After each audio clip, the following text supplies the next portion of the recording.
whenever we remember someone, we also position ourselves as someone. So let's say when you remember the parent, then who are you, the child? When you remember your husband, who are you, the wife? When you remember the child, who are you, the mother or the father?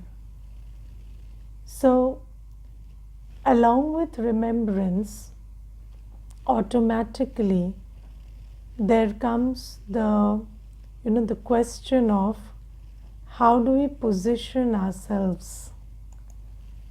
And Baba says that when you remember me, then who are you, the soul? And this is why, soul consciousness and remembrance of Baba can't be separated from each other. Because in body consciousness, we cannot remember Baba. In body consciousness, we will remember, that one, with whom we are positioning ourselves, like it would be some person, something, some role, some label.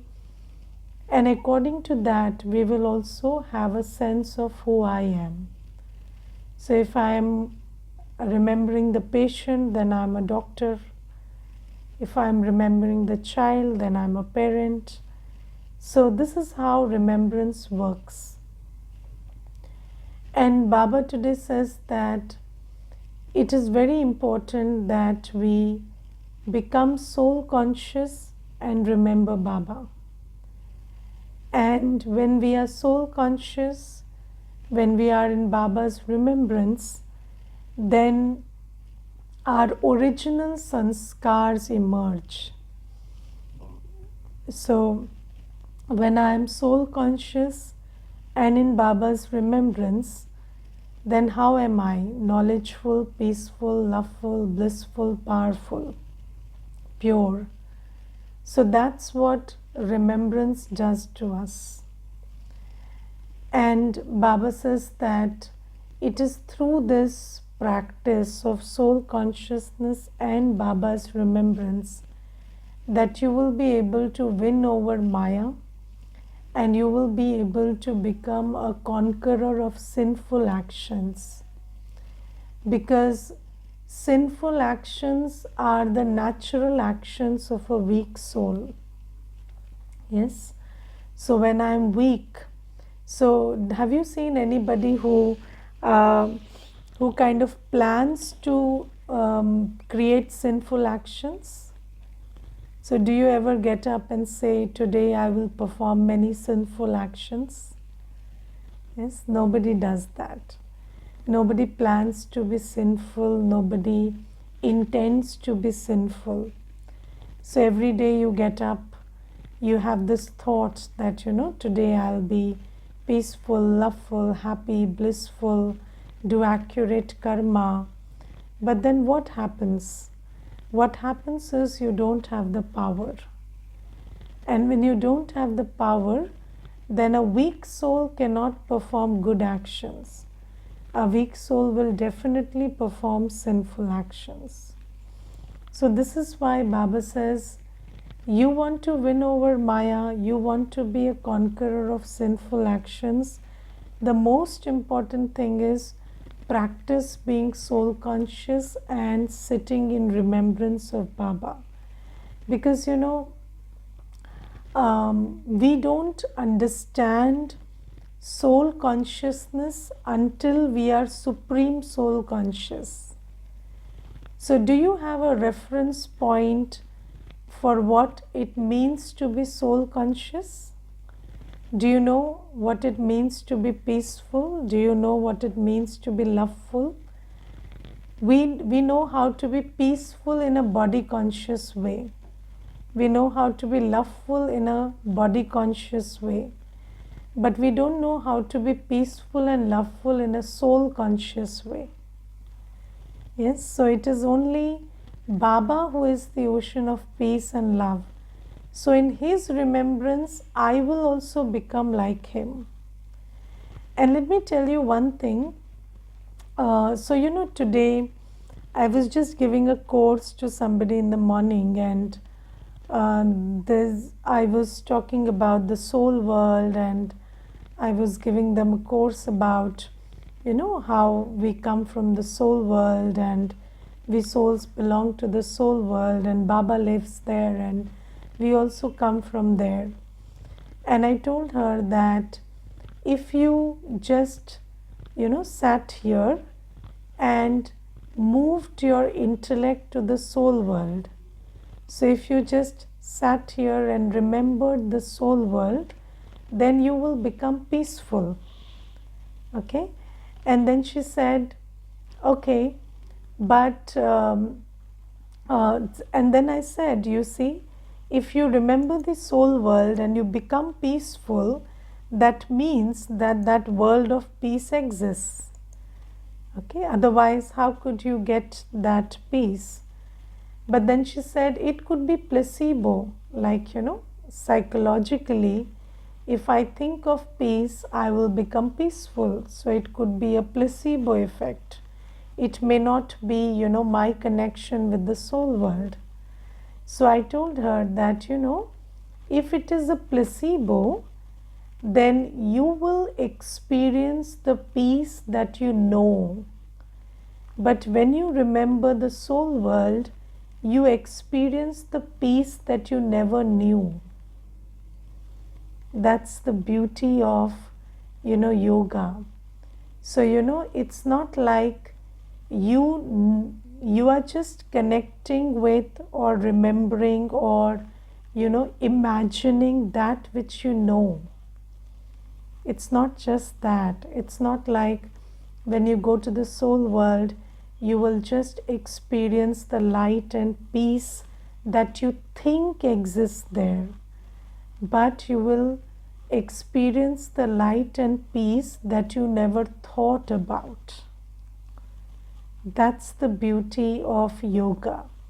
And you see that when we, so in the world also, when a scientist, what he does is, he just connects his intellect, or he takes his intellect into the depths of matter.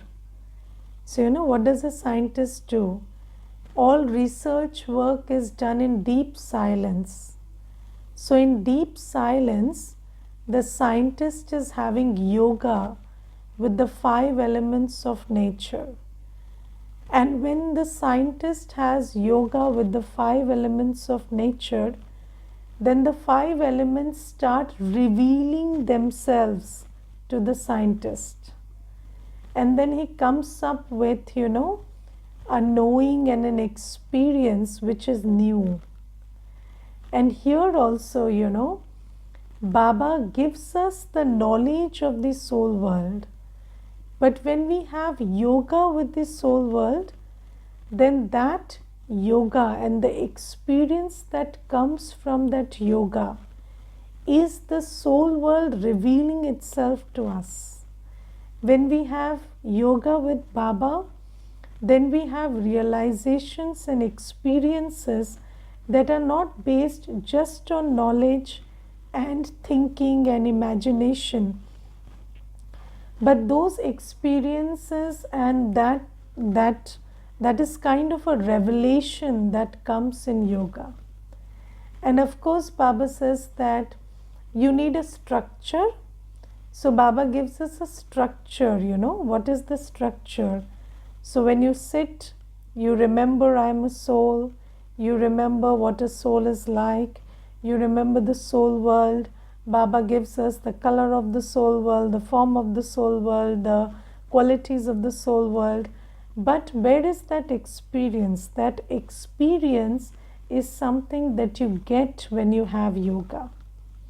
Yes, so theory, Baba gives us the theory. But when you have yoga, when you experiment with it, then the practical realization comes. And that realization is not based on just, imagining or visualizing what you know, but it is much more than that, because it is Baba and the soul world and everything revealing itself to you as you move your yoga from this world to that.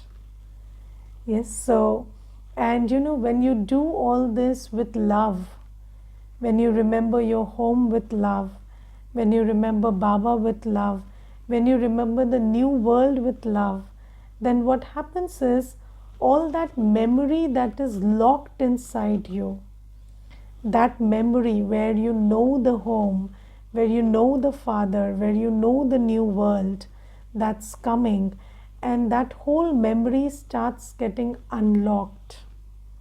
So, this unlocking happens with love.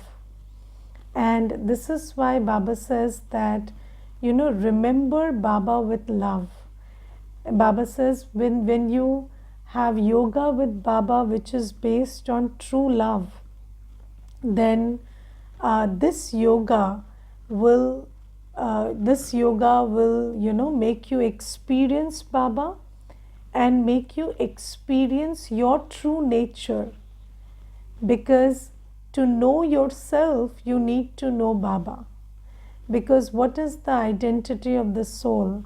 The soul is like Baba. Yes, what is the identity of the soul? So, even in the world, how does a child know himself? By knowing the Father. Yes, so the Father is the reference point through which the child starts knowing himself. So it's the same here. So when we know Baba, our spiritual parent, then we also start knowing ourselves. But only when we have yoga with Baba and we consider ourselves to be Baba's child, then this yoga will restore me to my original consciousness of the soul, to my original quality of the soul. And in essence, what is the soul like? The soul is knowledgeful, pure, peaceful, loveful, blissful, powerful. Yes, and all the qualities, the virtues that are locked inside the soul because of body consciousness, they start getting unlocked with this yoga. And this is why Baba says that you want to be a conqueror of Maya, you have to have yoga with Baba. Sit in soul consciousness and remember Baba in Amrit Vela. At least, when the foundation is strong, only then can you think about Baba's remembrance all day. I would not ask you whether you do Amrit Vela every day or not. But if you don't, yes, then pay attention. Because we are, this is a very interesting school where there is education for 1 hour, 2 hours, 3 hours, but the application or the experimentation is for the rest of the time. So, in a normal school, what is the rule? You go and attend the school for 8 hours and then you get a homework for 1 or 2 hours. But here the homework is more than the school hours. So this is why if you're not paying attention to the homework, then it is very unlikely that you will get the reward that Baba is telling us we will get. Yes, so let me ask myself that Baba is giving me the knowledge that I have to anchor my buddhi in Baba's yoga and in soul consciousness, but am I doing that? Yes, because Baba is in a dimension and in a stage which is full, and only in yoga with Baba will I become full. And if I don't do that, then we must understand that we are on this slopey road where, if you're not going up, you will be pulled down. So if there is no yoga power, then obviously we are going down because Maya is pulling us and beating us badly.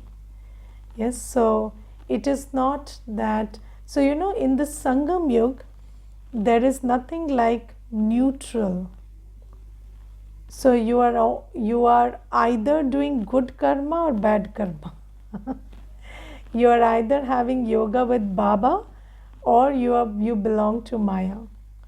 It's not like, you would say that I didn't have yoga with Baba, but I didn't create sin. No, doesn't happen like that. When you don't have yoga with Baba, whether you realize or not realize, you are under the influence of Maya, and Maya is depleting you. And you see, Baba has given us this lifestyle where Baba says you have to have a combination of karma and yoga. Yes, so Baba says that so 24 hours, can anybody just sit and have yoga with Baba? Is it possible? No. And 24 hours, can anybody do productive work? 24 hours, nobody can do productive work also. Yes, you cannot keep doing something all the time, You can have seva also, like I do primarily vacha seva. Yes, the seva of speaking gyan and telling gyan. So I've seen that if I do it for 8 hours, I can't go beyond that at this stage, at least, 8 hours of vacha seva, I can't do more than that. So, my throat starts getting affected. So I can't do that all day. Okay, then I have a combination of karmana seva and vacha seva and mansa seva. But still, you need a combination of seva and remembrance. Yes, even while doing seva, you need remembrance.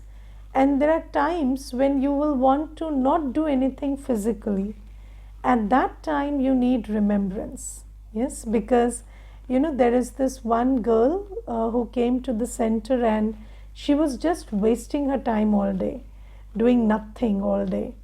And then I told her, you have to do something, you get a job, do something. And then she started doing it. And then she told me that I'm much better. And then she said, Didi, all through the day, if I'm busy for 10 hours, 12 hours, I'm not going into the thinking of the past. I'm not worrying about other people, and I'm fine. But even if I'm, I try to relax for 10 minutes. In those 10 minutes, my anxiety starts. And then my mood gets upset and I'm unable to sleep and this and that. So you see that even if you don't get busy for 10 minutes, Maya will attack you. And what do you have to do in that 10 minutes? You have to pay attention to have yoga with Baba and be soul conscious. So Baba says, you need a combination of karma yoga. So Baba says, even when you are doing work, you have to do it in soul consciousness, in Baba's remembrance. And when you're not doing anything, it's all the more important that you just anchor your buddhi towards Baba. Yes, so Baba says you have to just orient your buddhi towards me. Otherwise, what will happen? Maya will attack you. And if we don't pay that much of attention, then Maya will make us do sinful action, at least of the mind. Even if you are not putting it into karma, at least of the mind, you will create many sinful actions. So this is why Baba is giving us this Shrimad. And today Baba says that Maya has made you lose your honor for 63 births. And what has Maya done? So, people have a lot of ego. And then what do? Because of that ego, these days you look busy all the time. Yes? So you don't want to give people the message that I can't live without you or I can't survive without you. So do you understand that it is a matter of human dignity to it hurts our dignity to tell somebody that we can't live without you. Yes, so it's not, it doesn't feel right, to tell somebody that I can't live without you. And this is why we don't say it to people these days, because we know that saying that or doing that is will hurt my ego, and I don't want to do that. But aren't you doing the same thing with your phone and with other stuff? So these days we want to show that we can live without people. But what about substances? What about your phone? What about other things? So where is the dignity of the soul? So is it not our spiritual dignity to not be a slave of matter, souls, yes, and attainments and pursuits and desires? But look at our condition. We are a complete slave of things and people and attainments and labels and desires. Yes, and what is the dignity of the soul? Any little thing can disturb you. Any little thing can disturb you. And we have lost all our honor. What is the honor of the soul? A soul is the child of God. A soul is the one who is the giver of peace and happiness. And here we are begging for peace and happiness to things, to places, to people, to attainments. All the time we are hankering after them. So where is the dignity of the soul? Yes, and I remember, there was this one lady, and she said that my husband was very angry on me. And then she said that I stopped talking to him and I shut myself in a room. But it was summer, and he switched off the AC, and he just disconnected the connection. And then it was so hot, I came out and I started shouting at him. So he said that beggars cannot be choosers. And he said, you cannot live without an AC, and you tell me you can live without me, who is financing the AC. So if you can't live without the AC, it means you can't live without me. So because I'm the one paying for the bill. So he started shouting at her, and then she said, Didi, if you really don't want to be insulted, you have to be strong on so many levels.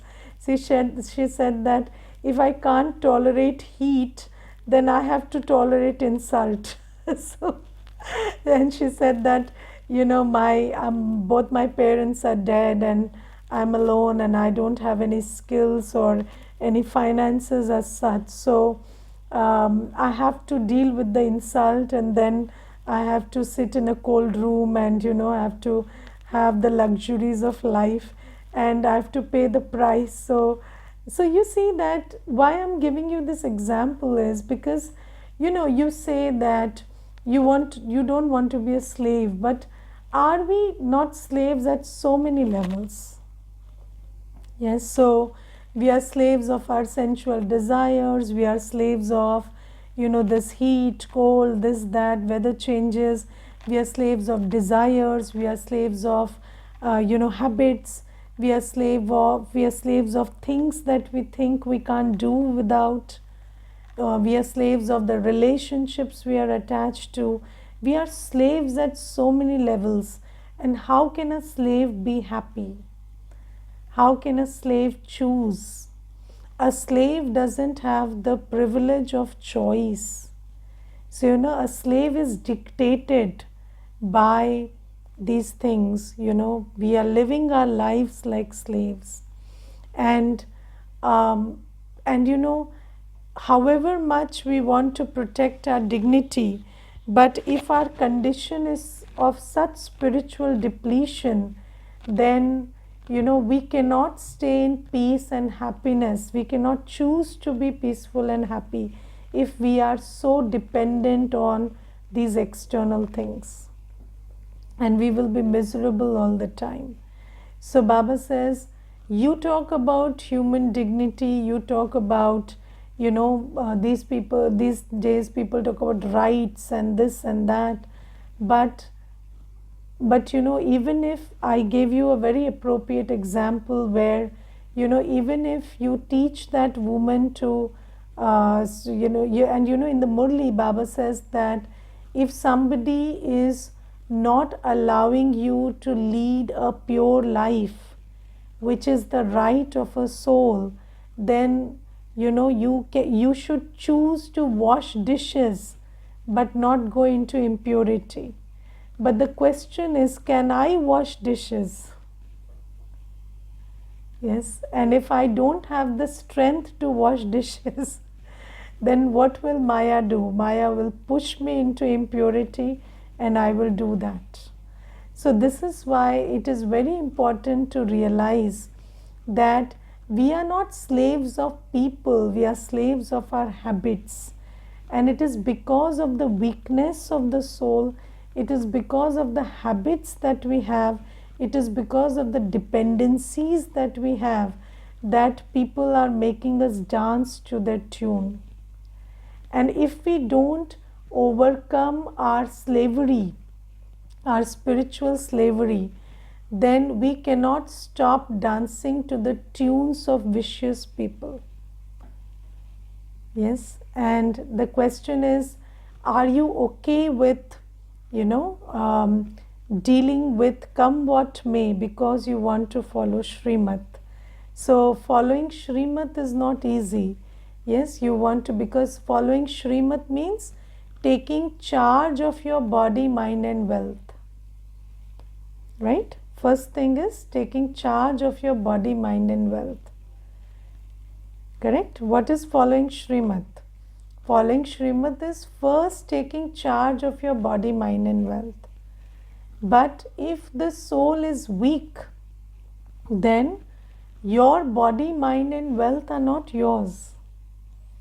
Yes, if the soul is weak, then if everybody keeps quiet and they respect you, only then can your mind be at peace. Yes, so your mind is a slave of so many factors. Yes, even if you're sitting in yoga and you don't have physical tolerance and the fan is not switched on or the AC is not switched on, then can you have yoga with Baba? That's the question, because if you are a slave of your senses, if the skin affects you so much, the temperature on the skin affects you so much, can you be a Raj Yogi? So are you a master of your mind? Are you a master of your body? Because if comforts and luxuries and labels and titles and social stigma affects you so much, then can you be pure?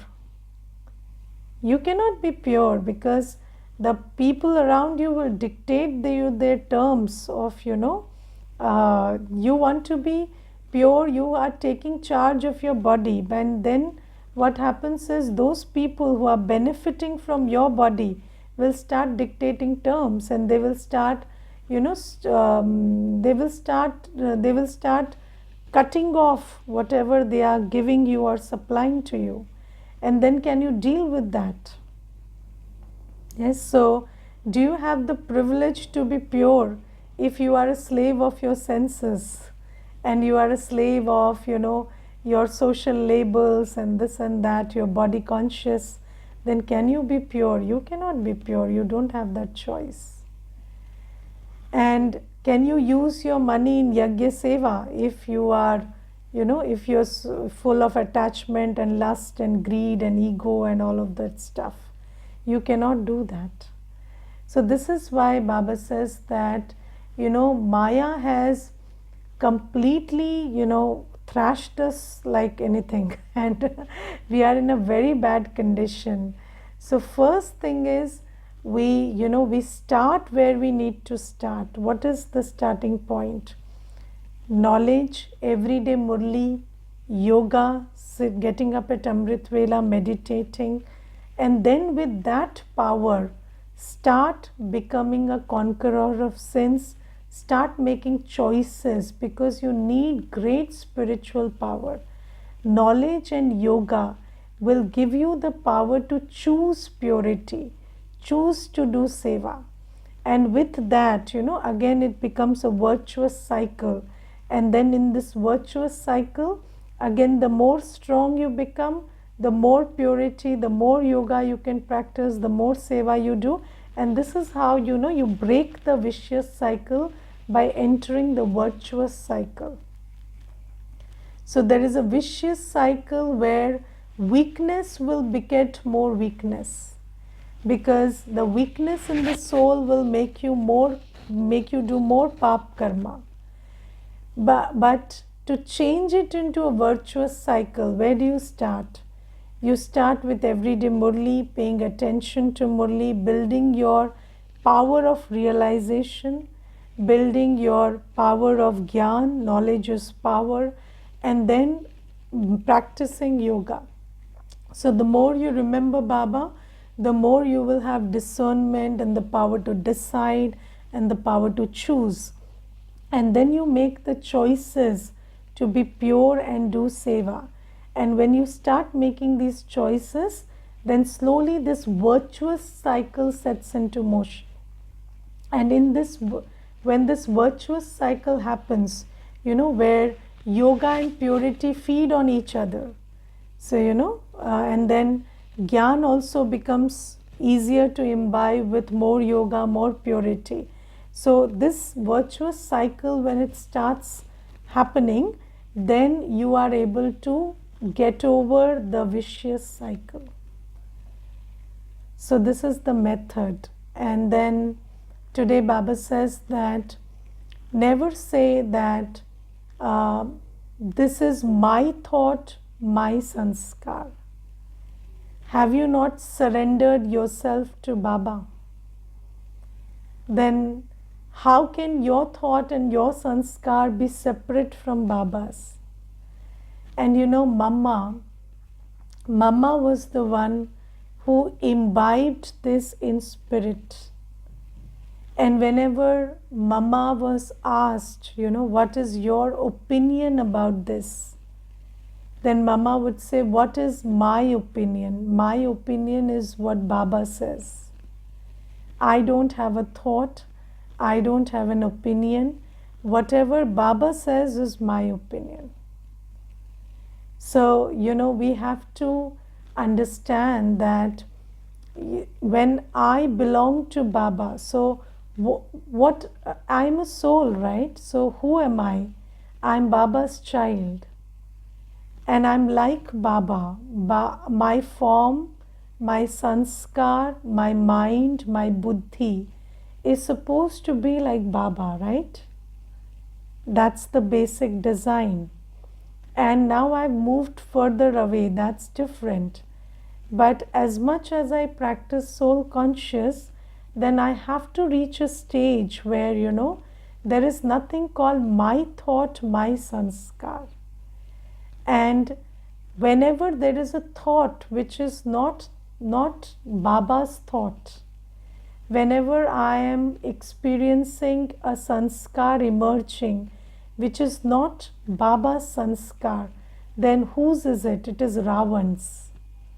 And never call that your own. When you own that thought and sanskar, it starts having power over you. Yes, so that belongs to Ravan, that comes, but you have to get over it. So there is nothing like my thought, my sanskar. Every thought I have to check, is this thought in consonance with Baba's thought? Is this sanskar in alignment with Baba's sanskar? And only then can I accept it. And then Baba says, this is with respect to thought and sanskar. And whenever you are coming into action, then always remember Baba is giving you the light and might. Never be alone when you are doing things. So do it with Baba's light and might. And when you do it with Baba's light and might, what will happen? Yes, you will stay light. And when you know this method you follow, then you will be free from I and mine. And where there is no I and mine, there Maya cannot come. Okay, Om Shanti.